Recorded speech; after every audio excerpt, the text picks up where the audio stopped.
حلقة اليوم هي عن مثلا what really happened in the revolution and did it fail. هي فشلت، هي شو صار معها بالضبط، لأنه هلا حاسين إنه ما صار شيء، like ما عم بيصير شيء على الأرض بلبنان. أنا ساكن برات لبنان، بس إنه هيدي الهايب اللي كانت وقت 2019 يعني كانت غير. 2019 كان عم ضل عم بحضر تي في انه شو حيصير ويلا بلشنا. بس بعدين هلا انه صار في كتير عالم عم تسأل بعدها بطلت شو الموضوع لما رايح القصص بلبنان يو.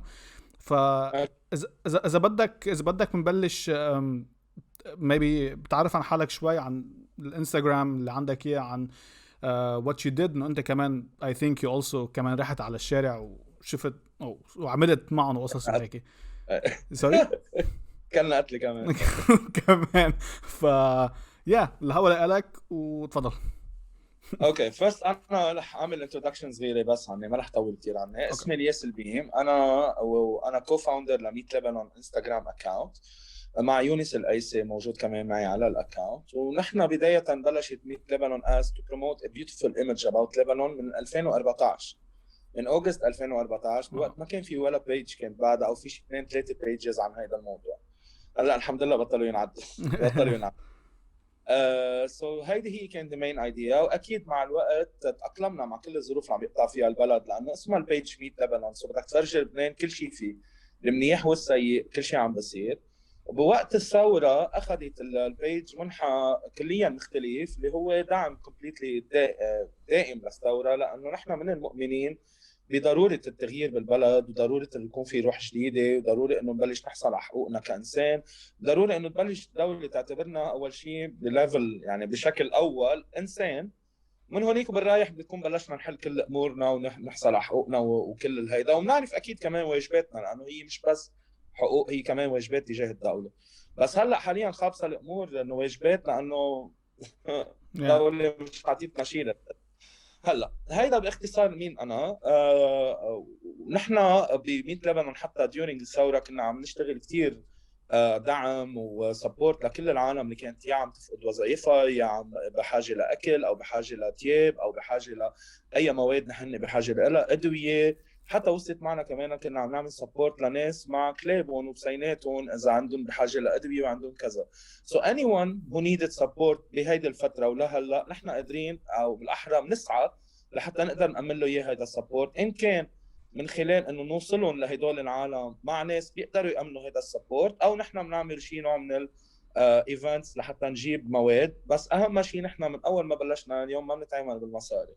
So anything related للفندز، يعني خاصة إذا رايحين لمساعدات ما بناخذ مصاري لحتى تضل الإيمج تبعنا كلير، لأنه بتعرف أنت بوضع المصاري لما تفوت بالدق خلصت، يعني بتصير يطلع عليك كلمة ونحن يعني نفضل بلاها.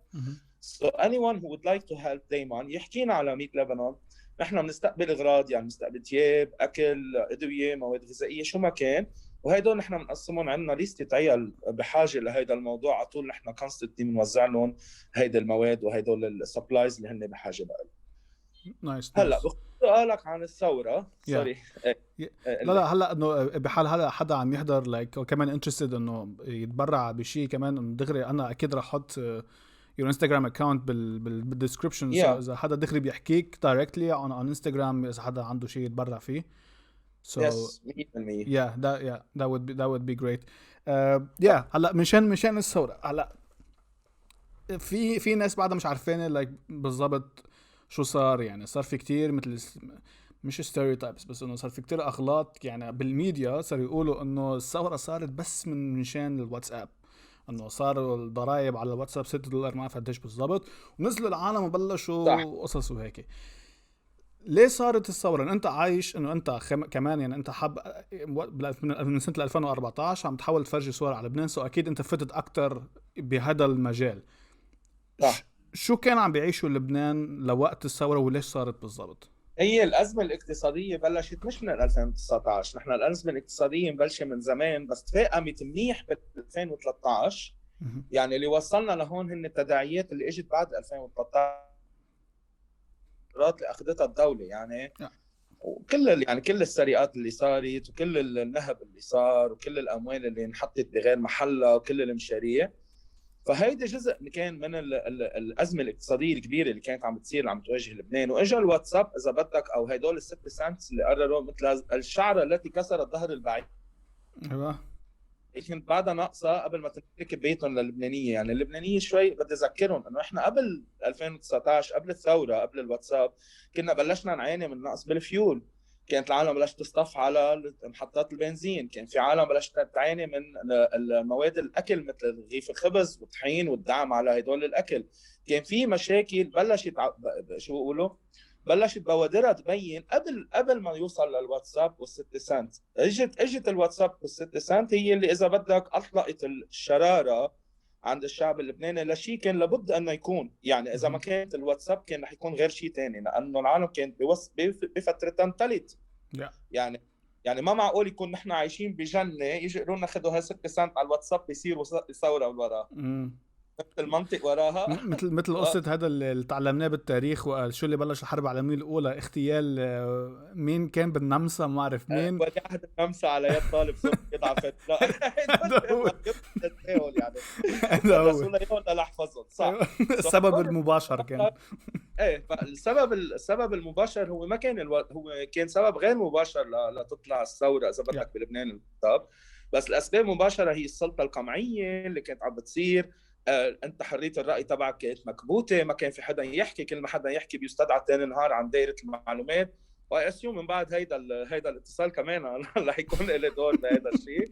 بس انه عرفت يعني، وكان في عندنا مواد الغذائيه عم بلش تغلى، وكان بلشنا نشوف غلا بالاسعار، كنا بلشنا نشوف نقص بالطحين، كنا بلشنا نشوف نقص بالفيول، مواد الهيدا كلهم هيدول العوامل ادوا لحتى يصير في ثوره. مش كمان كانت الليره عم تنزل اوريدي، كانت بلشت تنكز، وصلت ل 1700 هيدي على ابواب الثوره يعني. على بهيدي الفتره تشرين 2019. اوكي كل يعني اللي بيقول انه نحن بلشنا ازمتنا الاقتصاديه من 2019 هذا كثير غلطان. نحن مبلشينا اصلا من زمان وجاي طبيعي، بس افكتفلي بلشت الازمه من 2013 وبعدين ترافقت مع الكورونا، وبعدين انفجار هز العالم.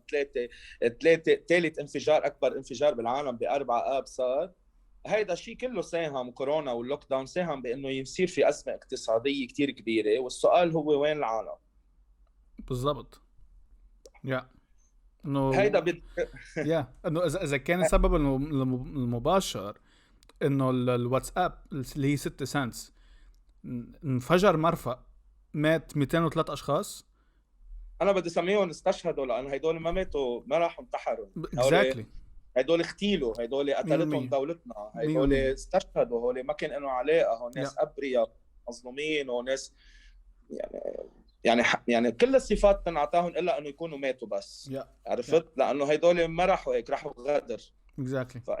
بس ما انا ذاكر انه ب8 آب رجع صار في مظاهره، ورجع نزل العالم صار يقولوا علقوا المشانق وما صار شيء، ورجع كله راح البيت وما عاد صار شيء.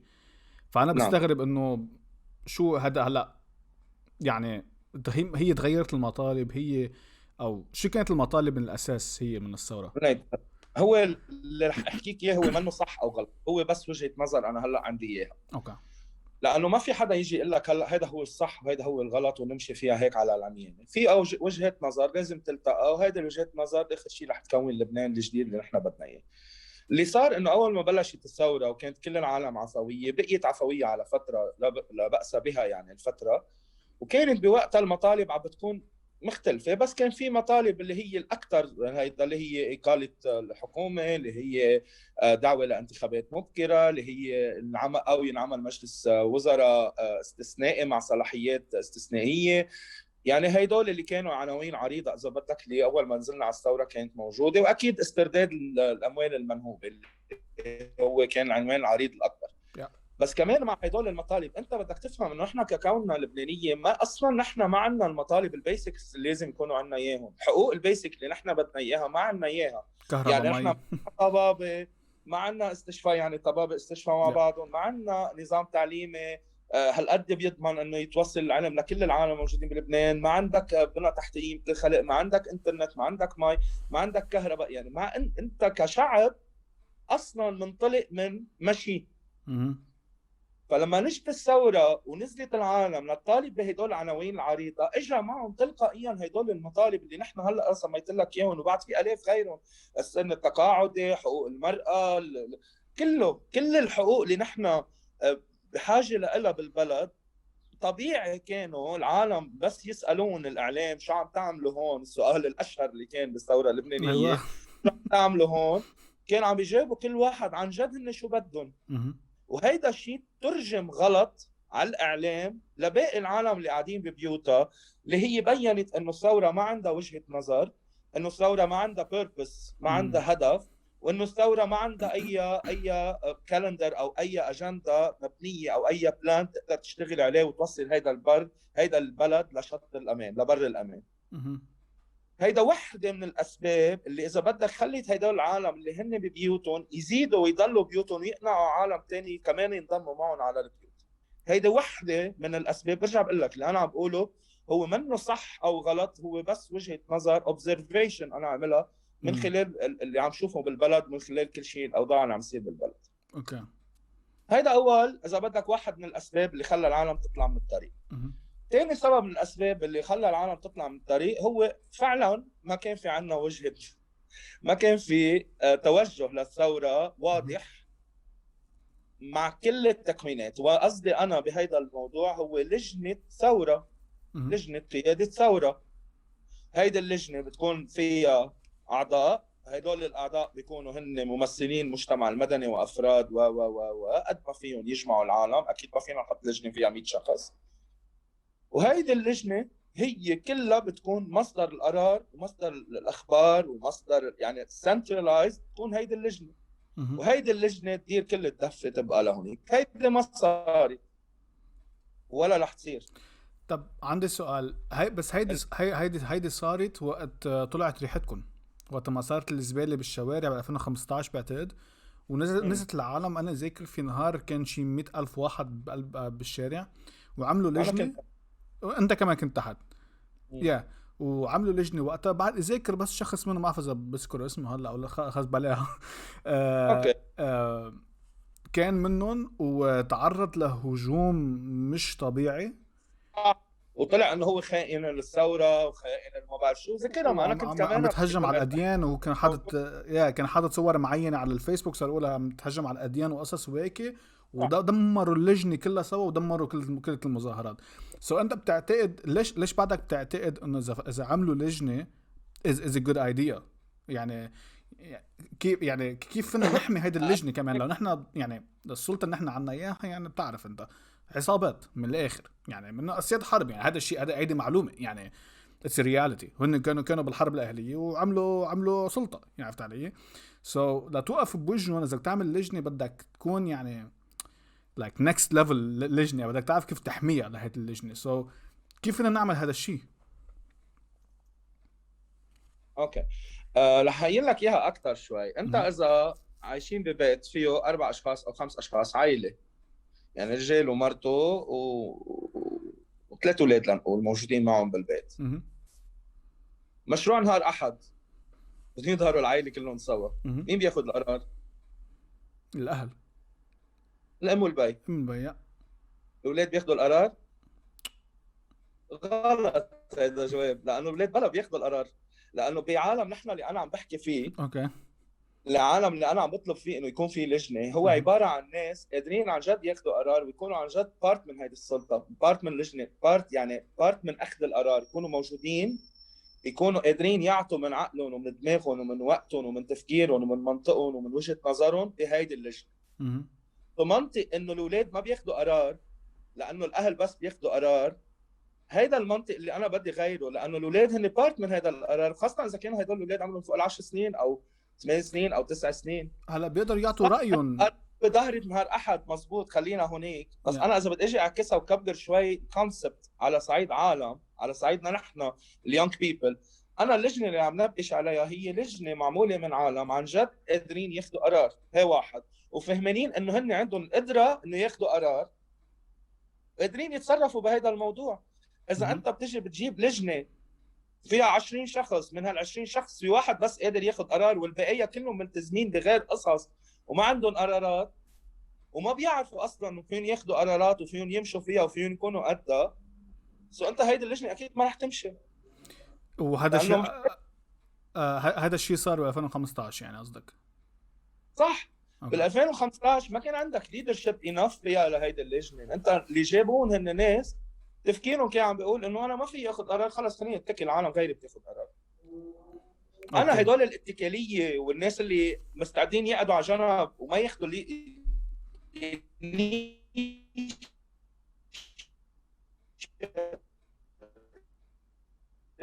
انه يكونوا واخدين قرار. هي اللي انا بس اقول انا مسيب. نحن ليش بدنا لجنه ثوره وكيف معقول تمشي هيدي لجنه الثوره اذا كانت موجوده من لنقول 20 شخص الفوا او 25 شخص تألفوا من خلال اول شغله قانون داخلي، وهيدا القانون الداخلي اول شيء فيه هو المحاسبه.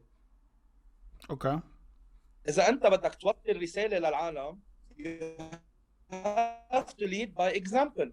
اذا انت بدك تقول لهم للعالم نحن بدنا نحاسب دولتنا على الاغلاط، رح نحط اول شيء عندنا باول هيدا النص، اول شيء قبل ما نحكي اي مواضيع واي شيء نقول لهم للناس نحن مثلنا مثلكم فاهمين عليكم. اول قانون فيها لهيدا النص تبعنا هو المحاسبه، ونحن محاسبتنا وانتم كيف بتحاسبونا كعالم، ونحط مواد كيف بتخلي العالم تحاسبنا.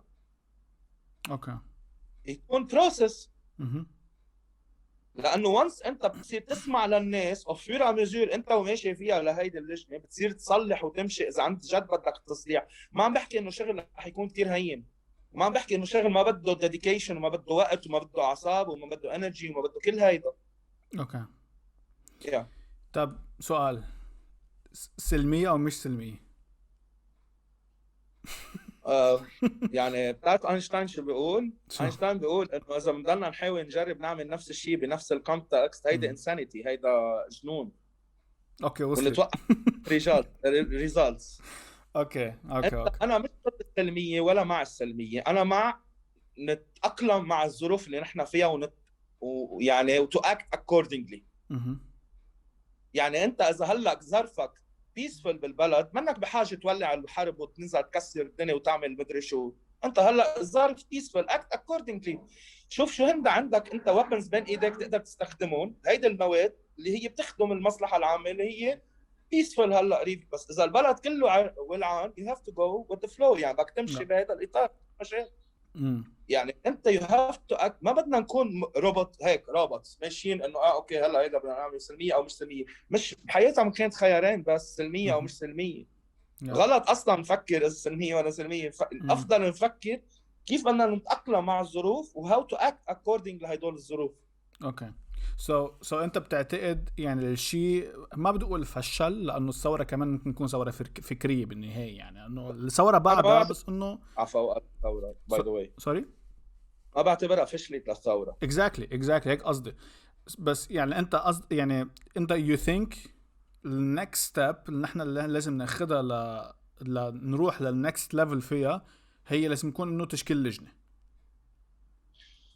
يس هيدي از انيشيتيف، لانه هيدي بتيجي مع هي اول نكست ستيب. هي من بعدها شو بده يجي نكست ستيب اللي هي الاقوى والاصعب واللي كتير اصعب واللي هيدا اللي حل لك اياه الاوبينيون هو unpopular opinion. كتير عالم رح يكرهوني عليه لهيدا الاوبينيون. اوكي اطلع نشوف. الستيب هي انه نفتح ايدينا للشعب المتحزب مش للرؤساء الاحزاب. اوكي مش لرؤساء الاحزاب. انا ما بدي اروح عند رئيس الحزب اقول له هدول ايدي تعبت اشتغل انا وياه. اللي جرب مجرب كان عقله مخرب. انا بدي اروح للشعب المتحزب وافتح ايدي لهم واقعد انا والشعب المتحزب واحكي انا وياهم للشعب المتحزب واقول لهم مزبوط افهم عليهم خيي هن شو شايفين، وبلش فسر لهم. مش انه انا جاي لحتى الغيكم هي واحد، مش جاي لحتى دمركم هي اثنين، ومش جاي لحتى الغي اي طائفه موجوده بالبلد ولا اي شيء بالبلد هي ثلاثه. انا جاي لابني انا وياكم وطن. بدكم تكونوا مع احزابكم اهلا وسهلا فيكم، كونوا مع الحزب اللي انتم بدكم اياه. ما انا اذا انا ثوره عم بدعم حريه الراي هيدي وحده من الاساس يعني. اكزاكتلي بس اذا بدكم تكونوا مع حزب بدكم تعرفوا كيف بدكم تحاسبوه لهيدا الحزب لحتى يوصلكم لنتائج انتم بدكم اياها. بدكم كهرباء، بدكم مي، بدكم استشفاء، بدكم مدارس، بدكم طرقات، بدكم انترنت، بدكم كل هيدول. لتوصلون لهيدول في عندكم حزبكم بطريقه كتير سلميه وكتير واعيه وطريقه انتخابات وكل هيدا، بتقولوا له لحزبكم نحن هيك بنحسبكم اذا انتم عملتوا هيدا الاداء. ما بقى العالم تتعاطى سياسه، ما إلي علاقه بقى بالسياسه، نحن كثير غرقنا بالسياسه. وشو قال له الحريري لعون، وشو قال له حزب الله لمدري مين، وشو قال له نبيه بري لسمير جعجع، وشو رد عليه جبران باسيل. ما إلي علاقه. فهيدول اللي هيدا حكي مع هيدا وهيدا حكيت مع هيدا وقال له هي وقال له هيك وقال له هيك وقال له هيك، هيدا حكي بلا طعمه. هيدا ما بيفيدني لإلي انا كمواطن. انا شو جيني اذا عين هلا رئيس وعمل له مدري شيء، اذا هو وعينه، واذا جابوا حكومه، واذا عملوا كل شيء ما حيوصل لنتيجه. يعني هلا اذا طلع لعنده الحريري لعون واتفقوا على مجلس نواب ومجلس حكومه وجابوا وزراء وعينوا وعملوا حكومه، وبعدين ما صار شيء يعني بعدها هي ذاتها لهيونا لنا سنه ونص بافكار نحن ما لنا علاقه فيها، ومش شغلتنا. ما اعطوا لقيصر لقيصر وما لله لله، هيدول مش شغلتنا اصلا نتعاطى سياسي. انا شغلتي كمواطن طالب بحقوقي. وهيدا اللي نحن عنا خلق هيدا الشرخ. صرنا كلنا عم نحكي انه الثوره شو هي، واذا نحن فهمانين بالثوره، وانا بزت الزيت على النار بقول لك شو حكي جبران، ولك شو عمل مدري مين، ولك شو طلع مدري مين، ولك شو حكي سمير جعجع، ولك شو عمل. ما لي علاقه، يصطفلوا يعملوا بدهم اياه. انا اللي بهمني من هالعنقود كله هي هالحبه اللي هي حقوقي. يعني انت فكرك هي يعني لازم تصير القصه مش بس مهاجمه رؤساء الاحزاب، هن يعني نفهم الاخواننا بالوطن، هي هذا اللي على طول بيقولوا الاخواننا بالوطن، انه ليش رئيسهم بعد ما لبى لهم طلباتهم او حقوقهم. بعد هيك ما نعملوا للرئيس ايكون. ليش حزبهم بعد ما لبينهم مطالبهم؟ ليش حزبهم عم بيخليهم يشحدوا؟ ليش حزبهم عم بيخليهم يكون ليش حزبهم ما عم بيساهم بالحل؟ بس ما بتجي بتقول له للمتحزب اللي هو صار له 20 سنه متحزب حزبك غلط. ما فيك، ما بتزبط يعني. مستحيل. انت اذا غلطت غلطه صغيره ما بتخبر اختك اللي هي اقرب ناس لك او خيك. وناس كثير اغلاط صغيره اذا بدنا نساله عنها بتكذب علينا، بتكون غلطه كثير صغيره. كيف شخص صار له 10 و15 و20 سنه بحزب معين بتفكير معين تيجي تقول له انت غلط وبس؟ ما فيك. بدنا نجي نقول لهم بطريقه غير مباشره لكل هالعالم، يكون في اسلوب منطقي بالحكي مع الناس. عم نحكي مع عالم، نحن ما عم نحكي مع سوري على الكلمه مع حيوانات. يعني ما بعتقد هيدا اللي نحن مصورينه اللي قاعد مدري وين اللي هو محزب لمدري مين هو هالقد جاهل. طبيعي. ما في العالم كلها ليه ومنا قد المستوى، وعلى اساسها نقرر ونعتبر نحن حالنا نحن الثوار الفهمانين وعندنا هيدا التفكير، هيدا الستيت اوف مايند. عيب. اذا بدي ابني بلد، انا بدي ابني بلد بكل المعروف الاطراف الموجوده فيه لهيدا البلد. نحن النكست ستيب اللي هي من بعد ما تطلع اللجنه هي نتعلم كيف نعيش مع بعض، مش كيف نموت مع بعض. كيف نعيش مع بعض. لا بدي موت كرمال فلان، ولا بدي موت كرمال فليتين، ولا بدي اضحي بحياتي، ولا دمي رخيص هالقد لحتى اعمل فيه شيء. انا بدي اعيش بهذا البلد مع خيي اللي قاعد هون، ومع اختي اللي قاعده هون، ومع اخي اللي عنده هذا الفكر، وامي اللي عندها هذا الفكر، وبيي وعمتي، وكل هدول العالم كلبناني عم بحكي. طب كيف فينا نشكل هيدي اللجنه؟ هون في عنا بروسس حلو مفروض نتبعه، الا وهو انتخابات. اوكي. كثير شاطرين نحن بالماركتينج، ما حدا يقول لي لا. اسم الله علينا، يعني الثوار عندهم ماركتينج يعني كتر خير الله منيحه. يعني في ناس عملوا بزنس منها. انا بحكي نعم. ففينا نعمل كامبين ماركتينج تو فوت، وفينا نخلق ويب سايت ونخلي العالم نحط الاسامي على هذا الويب سايت. تكون اهين بكثير من انه فوت اعمل ما بعرف كومبليكيشنز طويله عريضه. ويب سايت مع اسامي لناس، مع ماركتينج لهيدا الويب سايت، مع العالم يفوتوا يصوتوا، مع ديدلاين للعالم. بس هيدي الكامبين بدها تكون عم بدها شي شهر اتليست، مش انه نهار واحد وجمعه ونقول لهم العالم خلص التصويت وخلصنا. بدنا نعطي مجال لكل العالم، والاحسن من هيك بدنا نعطي مجال لهدول العالم اللي هن برا. نخلي واحد بهاللجنه او اثنين من هاللجنه يكونوا هن الدياسبورا اللبنانيه موجوده فيها لهاللجنه، لانه هو دياسبورا هن هلا اللي قايمين بالبلد. لو ما هن عم يبعتوا دولار على هالبلد نحن من زمان راح البلد exactly. ومبسوطين نحن فيهم هالكم دولار عم يوصلوا لنا من برات لبنان. مم. اذا بدنا نعمل هيدي اللجنه كثير سهل الموضوع، ويب سايت كثير ديسنت مع فاير وولز وكل هيدول الاخبار، رولز هو كان فوت وكيف وليش ووين، فينا نحط كونديشنز على الفوتينج كونوا كثير كرييتيف. ما ضروري يكون عمرك 21 ومطبق كل مدري انت عم بتقدم ما بعرف تحط صوره لمدري شو، تعطيني فكره من افكارك، تكتب لي كود من انت بتفكر فيه، تقول لي شو انت زعجك، تكون اكثر الفوتينج اكثر عم تحكي مع الناس، عم تتعامل معهم للناس، مش انه ارقام رجعنا فتنا بارقام 100,000 15,000 و13,000. انا بدي علي مطري يكون عم بيقول لي رايه، وبدي الياس البيم يكون عم بيقول لي رايه، وبدي حيالله حدا يكون عم بيقول لي رايه. بدي اسامي عالم، ما بدنا ارقام بقى. I think كان في هيك انيشيتيف صارت مع او عملها نمر ابو نصار. بصراحه ما عاد عرفت شو صار فيها الانيشيتيف. نمر عامل انيشيتيف كثير حلوه وسميها انيشيتيف اصلا. بس يعني نمر اذا بدك اللي ما بعرف وين صارت هيدي الانيشيتيف، بس انا لما فت عليها الانيشيتيف لشوفها لنعمل لها بروموشن، لان كمان عملنا لها بروموشن على ميت لبنان، الستبس كانت كتير اصعب. وهون عم يحكي هو على انتخابات كنواب ووزراء وقصص اوفيشال صعيد اوكي صعيد كبير، يعني عم تحكي على صعيد اكبر. هيدي بعد الانيشيتيف فكره كتير رائعه، لانه انت اذا بدك تصير نايب يو هاف تو، بدك تقدم وراء وبدك تقدم شو عامل وبدك تقدم سي في تبعك. الفكره تبعه بعدها ستيل ستاندينج، بس ما بعرف صراحه شو صار فيها. انا اللي عم بحكي عنها هي فكرتين كليا تشبهها او بالاحرى انسبايرد باي ات، بس على صعيد شعب. اوكي صوته لهاللجنه خليها تشتغل، ولانه في قوانين محاسبه فيها لهاللجنه وفيها بروسس واضح من الترانسبيرنسي الشفافيه والكل هدول الاخبار، العالم رح تقدر تحاسب هيدي اللجنه لما تطلع اذا عملت غلط. بدنا نبلش نعود حالنا نحاسب، نحن ما بنحاسب. نحن بلبنان حيلا حدا بيعمل حيلا شيء وبيزمط فيه يا تطنيش ما بمزح. فيك تقتل يعني لهالدرجه، يعني فيك تسرق بيضه كي فولا نوف ولا مبوف هيدي يعني فيك تسرق بيضه اللي هي صغيره وفيك توصل للقتل بلبنان وليترلي ما يصير لك شيء، ما تفوت دقيقه على الحبس وتزمط فيها لانه ما بنتحاسب. يا بدنا نبلش نفوت مبدا المحاسبه على ثقافتنا.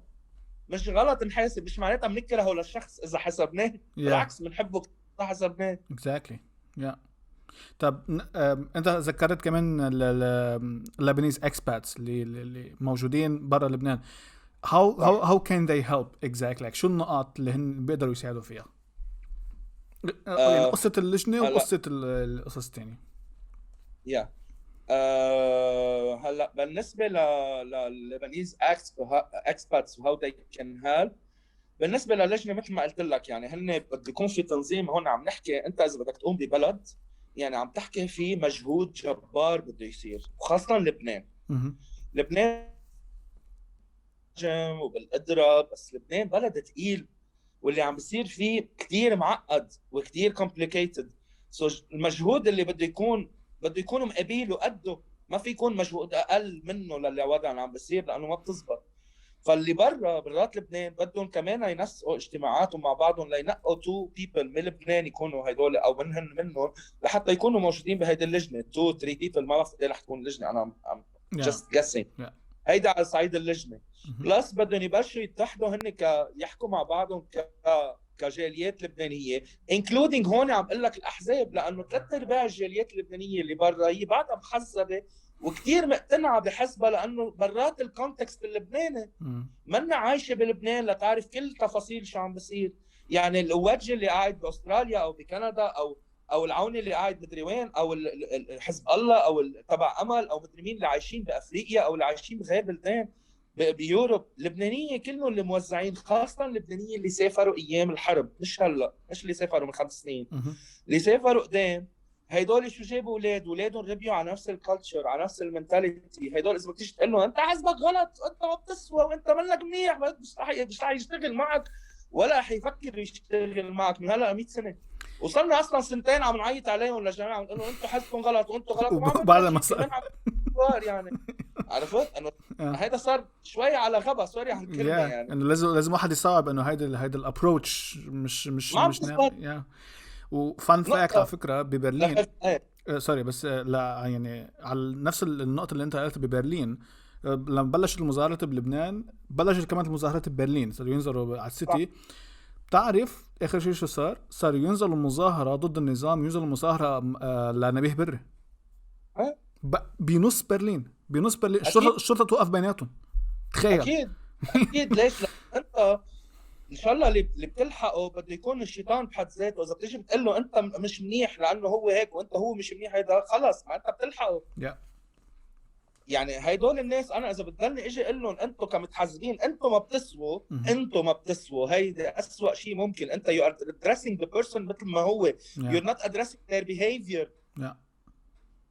كثير مهم نفرق. يعني انتم بتعقدوا كناس، انتم هدول الناس اكيد اذا رحت لعندهم رح يستقبلوك ويطعموك ويشربوك ويكرموك ويكونوا لبنانيه ويرحبوا فيك وياخذوا يشربوا معك ويعملوا كل شيء معك. هذا سياسيا عندهم هيدا التحفظات. بدك تعرف كيف توصل لهم الرساله. سو مشان هيك الجاليه اللبنانيه من اهميتها انه عن جد يبلشوا يشتغلوا مع بعض، وكرمال يبلشوا يحطوا بروسس للمحاسبه. بس ما عم بقول لهم يتركوا احزابهم، خليكم مع احزابكم، ما حدا قال له عليكم هيدا this is your right. انت بدك تكون مع هيدا الحزب كون معه، ما عندي مشكله، this is your right. بس اذا انت بدك تكون معه حاسبه لهيدا الحزب. وكل حدا لما يبلش يحاسب حزبه eventually رح يبلشوا يدعوا لعالم تشتغل مع بعضها يوصلوا لنا نحن حقوقنا. واخر همه اذا عينوا وزير من طائفه مدري مين او مدري شو. هلا اكيد نحلم انه شو صار ماشي بس سانتي سانتي كسرت شيء. ايفي بدها تفوت على الحلقه. هلا ما فيها تشوفني على هيدا بلا ما تطلع. ايه فلنرجع لموضوعنا انه طشت لي الافكار نقزتني. ايه شو كنت عم بقول؟ كنت فايت انه على التهجم لك اذا ما بتفرق معك اذا عينت واحد من طائفه ثانيه. هلا eventually اكيد انا بطمح eventually انه يكون في عندنا دوله علمانيه وفصل الدين عن السلطه والمراه المناسبه بالمكان المناسب والرجل المناسب بالمكان المناسب، وانه المراه عن جد توصل بقى بهالبلد. يا حنان مش عم تتعذب كل يوم في عندنا خبريه، هذا موضوع لحاله. كل يوم عندنا خبريه عن عنف ضد المراه بلبنان بس لانها مرأة.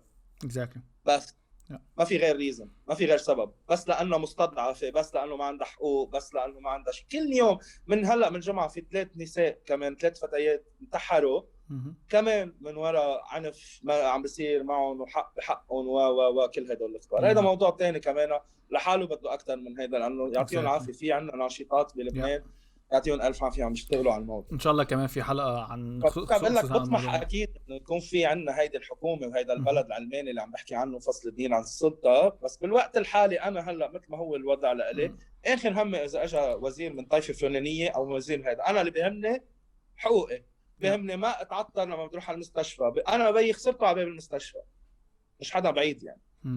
ما اتعطل لما بدي اخذ دواء، ما اهلك لما بدي اتعلم، ما اعطى الهم الكهرباء والمي والفطير والدنيا والانترنت كل شيء. ويحطوا طلع بده ينحطوا نواب من افغانستان عندي يصطفلوا يعملوا بدهم اياه بس يجيبوا لي حقوقي. هلا بالوضع الحالي later on لا بدنا شيء اكثر مرتب وما خاف بيبي ستيبس. قصه فصل الدين عن دولة كمان بحسها كمان نفس الابروتش تبعيت انه انتم مش مناح وانتم هيك قصص. لانه لما تقول فصل الدين عن الدوله المتدينين بصيروا يحسوا انه انت عم بتهاجمني، بدك تلغي لي ديني. يا عمي ما خص هيك، بالعكس حاعطيك حقوق ايضا اكثر بالعلمانيه. مثل لا اله، اذا بتوقفها لا اله تخرب الدنيا. exactly. هي لا اله الا الله كلمه جمله كامله، هي لا اله خلصت خربت الدنيا. يعني نص الكلمه دائما نص الحقيقه بفوتك بالحيطان. exactly. انت فصل الدين عن الدوله مش بس عنوان عريض فصل الدين عن الدوله يلا لا فصل الدين عن الدوله بده يصير في توعيه، اشهر واشهر من التوعيه وحملات توعيه لكل العالم ليفهموا انه بهيدا السيستم الجديد فصل الدين عن الدوله بيحمي كل الحقوق وخاصه الحقوق الدينيه تبع كل العالم بلبنان. exactly. بيحميهم اكثر من النظام اللي هلا موجود 100% اكثر بكثير. ليه؟ لانه صار عندك قصص مكتوبه، قصص فيك ترجع لها، فيك تحاسب. اذا انت ما قدرت تطبق شعائرك بالتي هي انت بدك اياها بلبنان، فيك تحاسب اللي ما خليك تطبقهم بهيدا النظام عنه. exactly. هلا ما فيك تحاسبهم. انا هلا اذا بدي اطلع اطبق شيء شعيره انا لإلي بديني شو ما كانت وحدا ما خلاني، ما في اعمل شيء. نقطه. برجع على بيتي لانه معقول اتقوص. عرفت؟ the sad truth. عن جد مزبوط. يا طب يعني نحن هلا بحاجه لقصص يعني توعيه اللي هي ممكن لازم تصير على ليك. السبب المباشر اللي صارت اللي هي الثوره هي كانت السوشيال ميديا. السوشيال ميديا يعني لو ما الواتساب ما كان صار هذا السبب المباشر. يعني فيك تعتبر انه السوشيال ميديا عم بتاثر كتير على نحن الثوره اللي عنا اياها. فيك تعمل فيديوز، فيك تعمل قصص بتحرك مشاعر العالم. شو كان موقف اللبنيز انفلونسرز بهذا الموضوع؟ يلا عم تسألني أسئلة ما بدك تخرب لي بيتي. طب تخسرني أصحابي بعرف. لا ما هيك بس إنه like towards the economy Lebanese economy. اconomy. شغلة أنا ماني مخول أحكي عن اللبنيز انفلونسرز كلبنيز انفلونسرز. أنا بحكي عن اللي أنا شايفه. نقطة. اوكي ما ضروري تسمي اسامي يعني بس انه هيك ايه اكيد يعني ماني مخول. انا لا احكي عنهم. بس قبل لا اعمل انتروداكشن صغيره انه نحن بلبنان في عالم اختارت انه يروحوا يعيشوا حياتهم يكفوا حياتهم بالمصاري اللي هن معهم اياها. يروحوا يكزدروا يعملوا يطلعوا يحطوا صور عن الاكل يعيشوا حياه ما بعرف شو كزدره وفن وكل هيدا هيدا هو طريقتهم لحتى تكوب. يعني ما بعرف شو كلمه باللبنان بالعربي. لا يتعايشوا مع الوضع. لا يتعايشوا مع الوضع. لا يتأقلموا مع الوضع 100%. وفي ناس اللي هي عن جد معطلة ومحترقين ومش قادرة تتحرك ومش هيدا ومدري شو. هلا اللي صار انه الناس اللي هن قادرين يصرفوا قادرين يعيشوا مزبوط انه عم يتعايشوا ويتأقلموا مع هي طريقتهم. انا كثير بحترمها. بس خنقوا صوت الناس اللي عن جد معطلة ومحترقين ولازم بحاجة للمساعدة. اوكي خنقوا لهم صوتهم. ما حدا خنق لهم صوتهم غير هدول الناس. لانه هدول الناس هن اللي هن موجودين على السوشيال ميديا. هدوليك الناس مش موجودين على السوشيال ميديا. اكزاكتلي. عرفت يعني المعطر الكحيان اللي منه قادر منه قادره اللي عندها عائله اللي مدري شو. يعني معقول تستعمل الواتساب بس لحتى تطلب خدمه من تعمل الفيسبوك او انستغرام بطريقه خفيفه وكثير مقارنه باللي عم بيقضوا نهارهم ويتسلوا يروحوا من مطعم لمطعم ومن محل لمحل. فهيدول العالم خنقوا هيدول العالم بلا ما يقصدوا. لا اكيد مش قصد مش انه زبط احنا قصدنا انه نعمل فيهم هيك. لا طبيعي ما يقصدوا. وبالتالي هيدا هو وضع الانفلونسرز بلبنان. الانفلونسرز بلبنان لانه الموجودين على السوشيال ميديا بقوه ما عم بحكي الكل الاغلبيه قادرين يعيشوا نوعا ما حياه اللي انا كنت عم بحكي عنها قبل شوي اللي هي الظاهرات وتاثرت حياتهم كثير مثل ما تاثرت باقي العالم. باقي العالم اللي موجوده على السوشيال ميديا لانها موجوده على السوشيال ميديا عم بتشوف انه هوليك قادرين يعيشوا عادي بس عم تطمح تصير مثلهم ما اسمهم انفلونسرز. عم تسعى تكون مثلهم. والعالم اللي هي مخنوقه واللي هي عن جد تعبانه اكلت الضرب. اوكي انا بشتغل على الارض مع العالم. ما بحط شيء على ميت لبنان بقول والله ليك اليوم اشتغلنا مع مدري مين واليوم اشتغلنا مع مدري. هيدا هي الهدف. بس اللي عم شوفه على الارض المقاسي اللي عم بمرق فيها بالبلد انا بلبنان. العالم اللي عم بتموت من الجوع. العالم اللي عم تموت من السقعه الفقر التعتير المرض كل شيء. كثير قاسيين. علي اقسى من ما انك تتخيل. انا عم بروح عند ثيرابيست من ورا هدول المواضيع. وتجي ارجع شوف انه على السوشيال ميديا. طب هيك كيف هيك؟ ما في لومهم. ها انتبه ما لي حق لومهم. هاي طريقتهم ليتأقلموا بالموضوع. بس هيك مواضيع بلبنان لازم نبلش نحلها من جذورها مش نحل القشور. مش اجي اطلب منه للانفلونسرز وقفوا تحطوا هدول الاخبار قعدوا انتم بالبيت وعملوا هيك. لا بدي احل جذور المشكله اللي هي شو هي جذور المشكله اللي عندنا اياها اللي هي الوضع الاقتصادي المرض.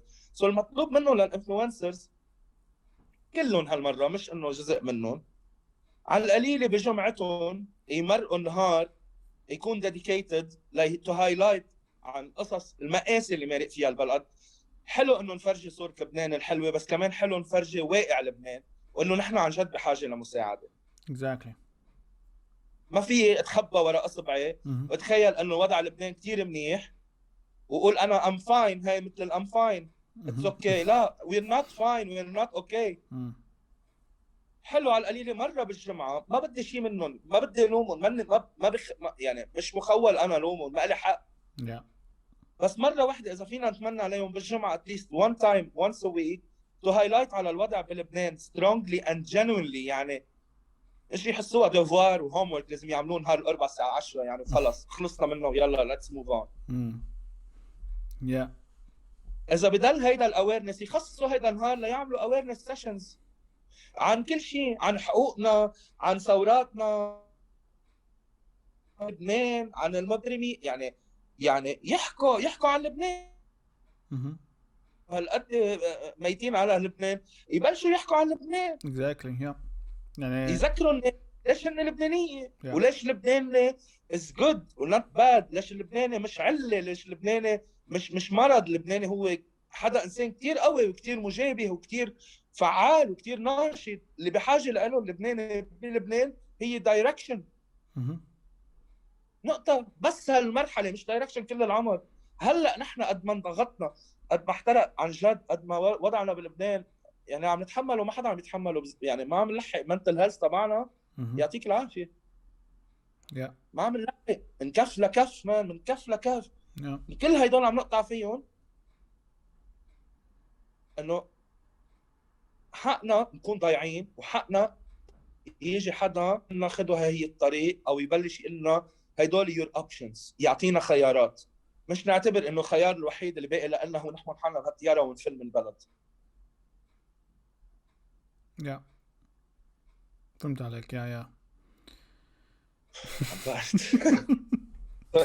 بس لا بس لا you make a really good point, you know, like لأنه يعني أنا كمان كمطر تي في like كمان أنا بحب فرجي صورة إنه لبنان، إنه أنا بلدنا حلو، نحن بلدنا حلو يعني you know رائع.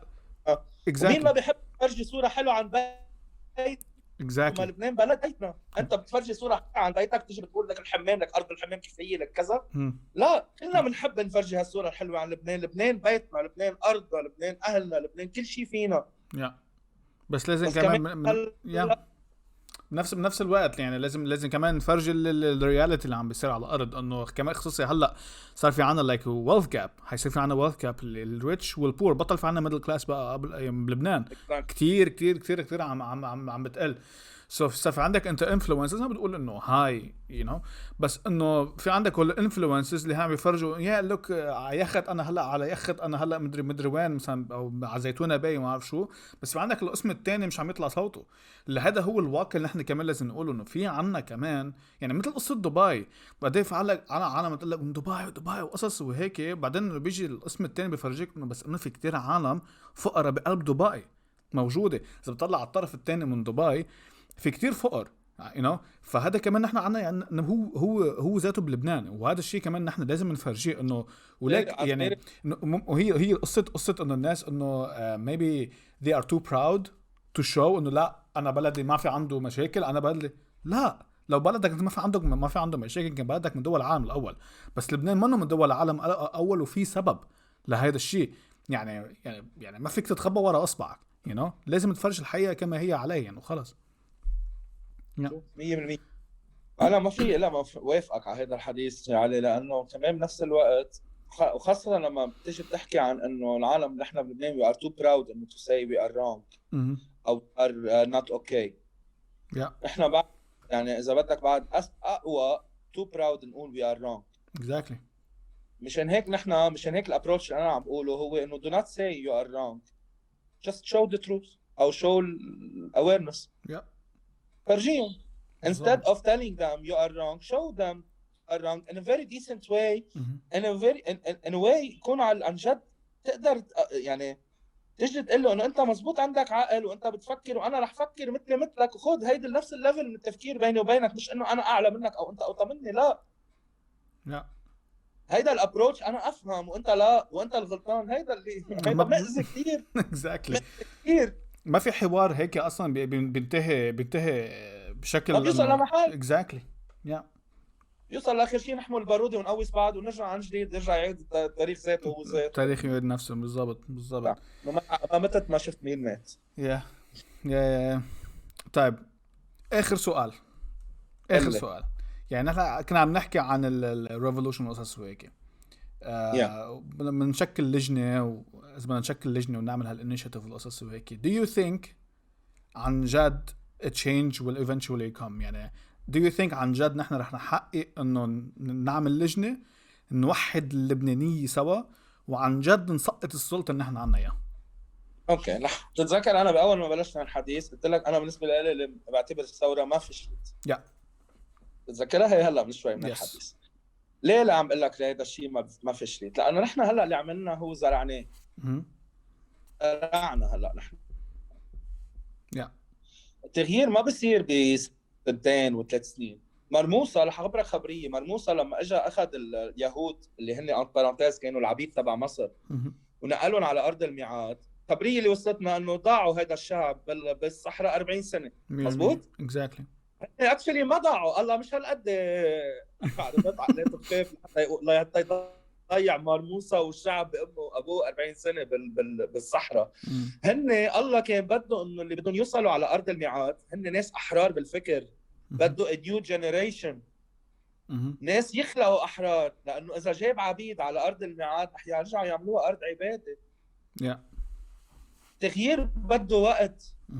ما عم نحكي نحن هلا سنه سنتين بنكون خالصين ويلا الحياه بترجع تمام. لا، بدنا ننطر، بدنا نصبر. نحن هلا الثوره زرعت السيدز تبعها، كبت السيدز تبعها. صار اكيد عندك هلا ناس عم بيحكوا احسن من اللي انا عم بحكيه بكتير. بحطوني القلب جايبتي صغيره، جايبتهم الصغيره سوري. عرفت ناس فهمانه، ناس بلشت توعى، ناس بلشت تعطي هاي. يمكن بعدهم، بس على اللونج تيرم اكيد رح نوصل لها. اللجنه يجوز تفشل يجوز لا، لانه انا ما في اجي اقول لك لا اللجنه هيدي الجارنتي جو فور ات هي 100%. ما بقدر اضمن هيك شيء، بس انه لا، خاصه لانه كميه الشغل اللي مقابلها رح تكون كثير جباره. يعني ما عم تحكي عن شيء سهل 1 + 1 = 2 مشينا. فاللجنه في حال نجحت او ما نجحت هلا، بكل الاحوال نحن شو عم نعمل هلا؟ هيدا الهوب اللي بدي اقول لهم اياه للبنانيه.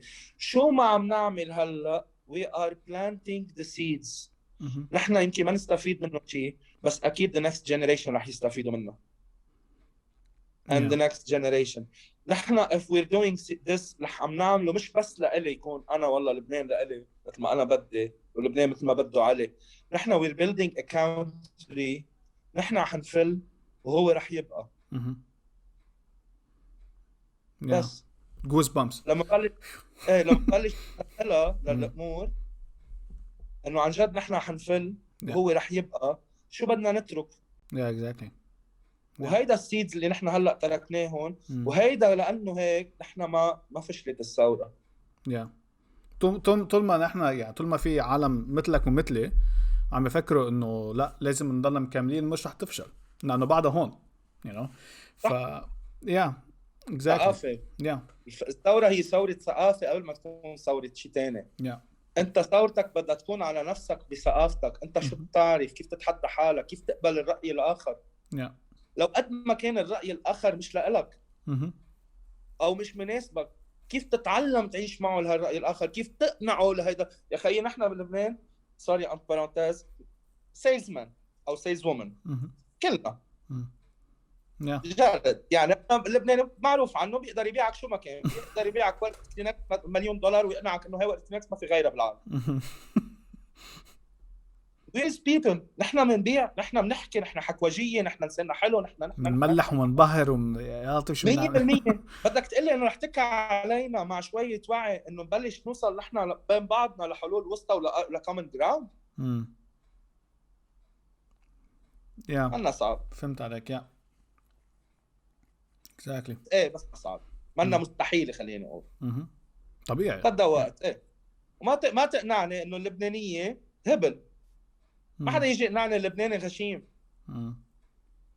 ما حدا يحطها هالصوره. لبناني هلا او اللبنانيه هن ضايعين، نحن ضايعين، نحن محترقين بخلفنا، نحن صار لنا سنه ونص او سنتين عم ناكل كفوف، ما عم نلحق كل شهر.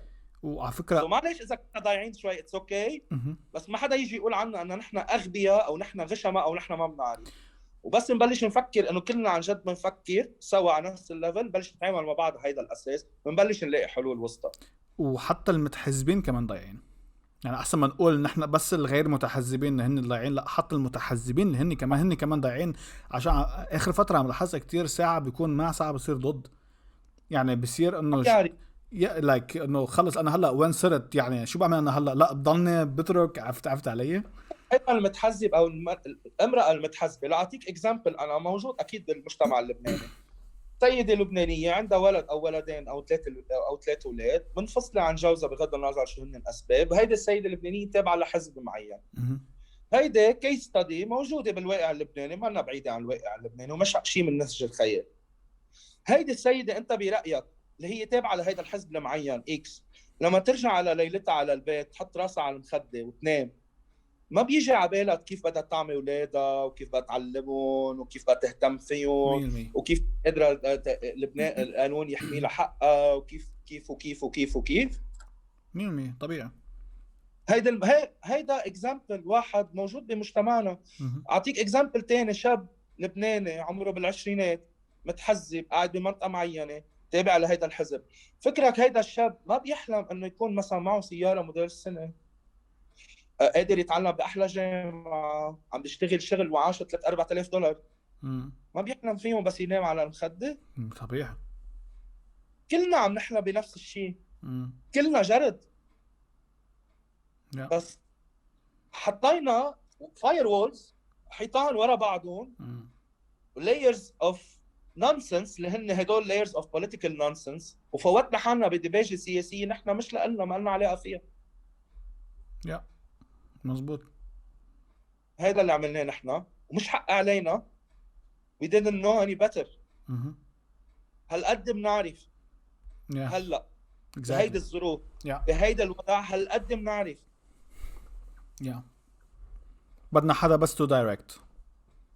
بدنا مجموعه ناس. ليش بيقولوا لك دائما كل الدروس بالتاريخ، حيلا درس بالتاريخ دائما التغيير بلش من مجموعه كتير صغيره ما كان عندهم امل. من جد. always. ولا مره بالتاريخ نذكر انه كانوا مجموعه ملايين من العالم عندهم اللي عملوا التغيير. exactly. Yeah. ولا مره. Yeah. دائما مجموعه صغيره. وكثير ريفرنس، تحقاتي ريفرنس كثير ابسط من هيك. 300 الموفي اللي هو ريفرنس كثير هيك كوميرشال وكل العالم تعرفه. 300 شخص وقفوا قدام فيالق وفيالق من الجيش. Yeah. بغض النظر عن رمزيه القصه، انا عم بحكي عن دائما ولا قصه بالتاريخ بالعالم كله الا ما بتحكي عن حفنه من الاشخاص، مجموعه من الاشخاص عملوا من تغيير شامل وقدروا يوصلوا للمحل اللي هن بدهم اياه. وحيلا موفي هي نفس الاطار. دائما one person مع 2-3 بيعملوا كل هالتشينج. مزبوط. we don't need much. بدنا a few good people بس. شغلتهم مش منهم بس يوعوا الناس، يعملوا فيديوهات، يحكوا مع العالم، يعملوا سيمينارز، يوعوا الناس بس. توعية توعية توعية توعية بس. exactly. غطينا كتير غطينا كتير بهذا الموضوع. عن جد عن جد. ميرسي كتير ياس انه هذا ان شاء الله قدرت تعبر عن اللي كانوا ببالك بهذه الحلقة. I hope ما زدت عليك يعني. لا بالعكس I had a lot of fun.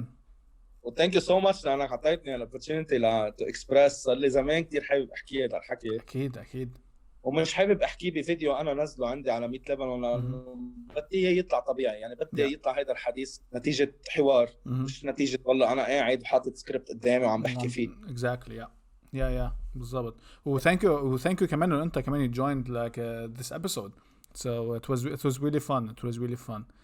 So ان شاء الله المره الجايه بنحكي اكثر عن المواضيع تانية مثل Lebanese tourism وهالقصص اذا بدك. دفنتلي انا مرت الجاي رح خبرك. هلا اليوم حكينا كله قصص جديه وكثير لها علاقه بالواقع اللبناني لانه هيدا بارت من اول لبنان. Yeah. بس كمان المرت الجاي انا نحكي قصص اذا شيء يعني اذا بدك عن المواضيع الاكثر لها علاقه بلبنان حلو أكيد. بالطبيعه. هلا شو عنا يعني احنا هلا بجمعه ب 15 نيسان وب 22 نيسان في رود تريب اراوند لبنان. كمان رح نمرق على محلات صغيره سمول بزنسز نعمل لهم دعايه وكذا يعني رود تريب اراوند لبنان لحتى نعمل هيك مثل بز صغيره وشويه دعايه للسمول بزنسز اللي بيطلعوا معنا على طريقنا. اكيد كلها هي رح تكون فور فري يعني. سو يا نايس. لكن اذا حدا لكن ميك شور تو فولو ميت لبنان لحتى تعرفوا شو لوين رايحين واذا نعم. هلا انه في حد ثاني فتح اكونت ثاني سماه ميت لبنان بس حط نقطه بيناتهم. نقطه يا ميت لبنان وحده بلا نقطه بلا شيء. ميت لبنان كلمه واحده صح. اوكي ميت لبنان وحده. اوكي ماشي. Yeah. So make sure to follow Meet Lebanon and also أكيد make sure to follow me on Instagram لأنه we're going to be doing more and more episodes كمان أنا والياس. So thank you everyone for watching this video. I will see you guys next time.